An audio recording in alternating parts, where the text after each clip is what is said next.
Spain is one of the most visited countries on earth, but if you talk to the Spanish, there's one major city that they treat like a massive inside joke. Half the country pretends it doesn't even exist. So I came here to put this known city on trial. Is this really Europe's most boring place? Or is it actually the greatest gatekeeping conspiracy going?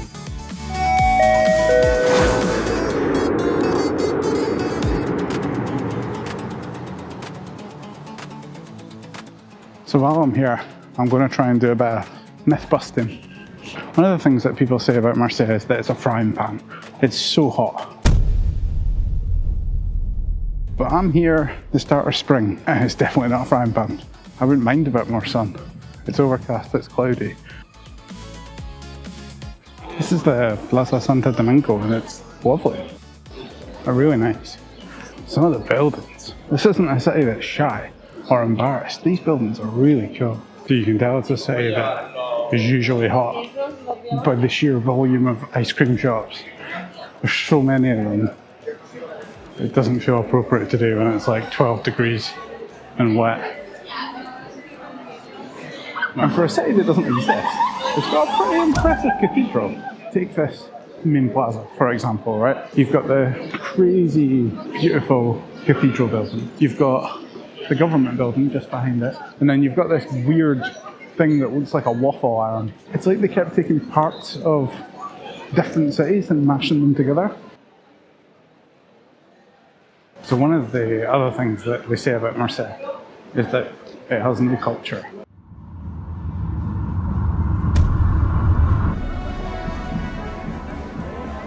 Today is the Medio Año festival in Murcia. And the main festival is actually in September, but they love it so much that they celebrate the 6-month mark in between each festival, and it's celebrating the Christian and Moorish culture. They love a festival in Spain. Any excuse for getting dressed up. I'm here for it. It's one of the things I love about Spain. Every city, it doesn't matter what time of the year, they're celebrating something. There's some sort of party, there's always life in the cities. I think maybe Murcia's identity is that it's a bit weird. I quite like that. I like weird. So far, I'm quite impressed. You know when you get a good feel for a place though? I've kind of got that here. There must be a reason though it's got this reputation, right? This giant fish is to mark or commemorate one of the biggest festivals here in Murcia, called the burial of the sardine. They love it so much that they built a giant fish sculpture in the river. It's culture. One of the other things said about Murcia is that it's boring and nothing ever happens here. So right next to the fish sculpture, there's a bridge. It's called the Bridge of Dangers. The river here used to flood so badly that the locals built a shrine so that they could pray before they crossed the bridge. Just a bit nuts, maybe a little bit dramatic. Well, let's see if I make it over alive. Or what are you supposed to do? Like that. I suppose maybe if you didn't look into some of these stories and some of the history and the myths and stuff around the city, maybe it wouldn't be as exciting, but I quite like it. Come on Murcia, you're winning this. Apparently Valencia is just a place full of dusty, poor farmers. And the place I'm going now challenges that. So this is the Real Casino. It's basically a private members club for really, really rich people. And it still is a private members club for really, really rich people. And the upper floors you can't access. But as a visitor you can pay €5 and look around the ground floor here. No poor, dusty farmers were coming here. Wow. Oh wow. God, everything's so, like every room is different. And you would think one massive chandelier like that in a room is pretty ridiculous. There are 5 of them. God, the ceiling as well. That's nuts. Bet this makes your local library look a bit shit. Kind of makes me want to read. That's saying something. Thankfully, that famous Murcia sun showed up the next day. It's not a bad way to start the day. I can see why this place would be popular in the summer, although I think if you come early spring and you get a nice day, it's like 20 degrees, so it's really comfortable. So it doesn't need to be a frying pan. Sufficiently caffeinated, I continue to try and find out if the Murcia meme is fair. So in the spirit of fairness, I really need to show both sides, because the meme about Murcia surely didn't come from nowhere. I came here to find proof that Murcia wasn't asleep. This market's definitely asleep. And it's supposed to be this beautiful, vibrant, lively place. But they seem to be renovating it. So it's only like the basement level that's open, and it's far from vibrant. It's pretty dingy. The reputation it has as a quiet, sleepy place full of farmers maybe isn't fully unfair. I'm standing in the middle of this park, right in the middle of the city. It's a beautiful morning, and there is nobody here. It's really sleepy. And again, you just get 5 minutes away from that park. It was really quiet, and it feels like a pretty lively city again. I'm back at the fish, and he's spitting. Look at this. A wonky tower. Time for another coffee stop. I've walked for 10 minutes. Deserve it? Not to be fair, it's been at least half an hour. Actually, I had one before I came out, so this will be my third. Oh well.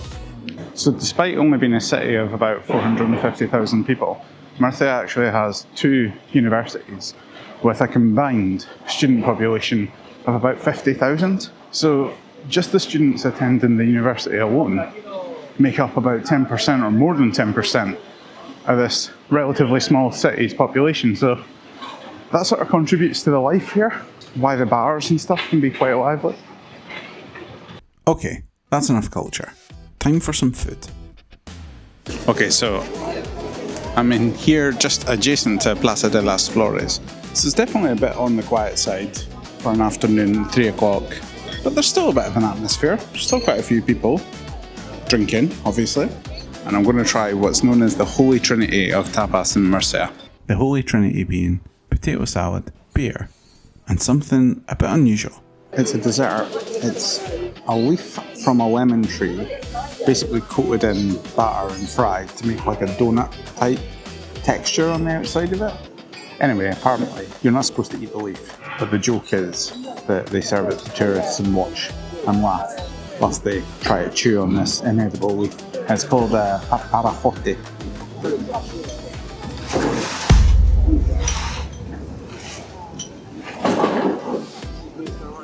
What's a lovely donut?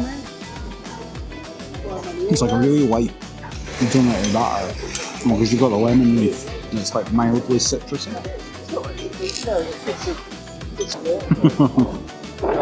Easier said than done. Well done, Murcia. Almost as if it was trying to prove the haters wrong. The next day, it really rained.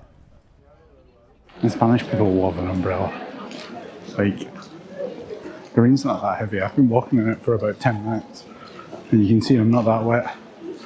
Everyone has an umbrella. So this building here looks kind of unassuming. It's actually a former convent, I think, with a church. But apparently, inside, it's quite pretty. I'm obviously not going to see it at its best in the rain. But the gardens and patio here, well, let's see. That's a pity. I've got it closed off so you can't go outside. Probably thinking no one wants to go outside because it's raining, but I would. To be honest, I'm here for the building, not the religious art. So before this was a convent, it was actually an Islamic palace that predates the much more famous Alhambra in Granada. Now, I'm not going to lie, the Alhambra is definitely grander than this. But to say that Murcia has no culture, no history, nothing interesting about it, when it's got this literally just hiding behind a pretty boring looking wall, you wouldn't know this beautiful patio is here. And I imagine in the summer it's even nicer. So Murcia is full of like different myths and legends. And this theatre behind me, the story behind that is that the land was taken from some monks to build this Parisian style grand theatre. And one of the monks was so pissed about it, he put a curse on the theatre. He said that it would burn down 3 times. So far it's burnt down twice. They're so superstitious about it that even today, when they sell tickets, they leave one seat empty in the hope that the ghost of the monk will see that as his seat and take in the show and save the theatre from being burnt down for a 3rd time. So I've given in. I've joined in with the crowd. So this tower, part of the cathedral, it's the 2nd tallest in Spain. To be honest, I'm not that interested in the museum. I have to be honest, I'm not that interested in the cathedral. But apparently there's an interesting bit worth seeing. So I shall go and see it. So the Spanish King Alfonso the Wise conquered Murcia in the 13th century. And because he loved the city so much, in his will, he ordered that his body be buried in Sevilla. But his heart, he wanted his heart to be cut out and kept in Murcia. A bit horrible histories, isn't it? I mean, I suppose it's quite cool, right? If Murcia doesn't exist, why did King Alfonso love it so much? He wanted his heart buried here. So I'm going to leave you from a very wet Murcia. You know, I think this city's got a lot more to offer than, well, nothing. It definitely exists. It's quite lively, it's quite vibrant. There's a lot of history, there's culture, there's weird local traditions. I think it's definitely worth spending more time. So my plan is to come back, now that I know for sure that Murcia exists. I'd recommend you check it out as well.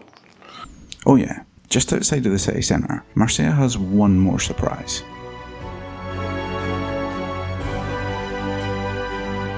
An 11th century Islamic fortress, but that wasn't dramatic enough for Murcia. Sitting right on top of those ruins is a massive 14-metre tall statue of Christ.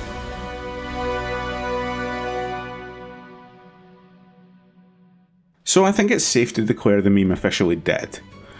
I reckon the locals here aren't oblivious to it at all. They know exactly what they've got. They're just actively trolling the rest of the country to keep this incredibly interesting, food-obsessed city entirely to themselves. And fair play to them. If you've enjoyed this video, please give it a like, subscribe and hit the notification bell. It really helps.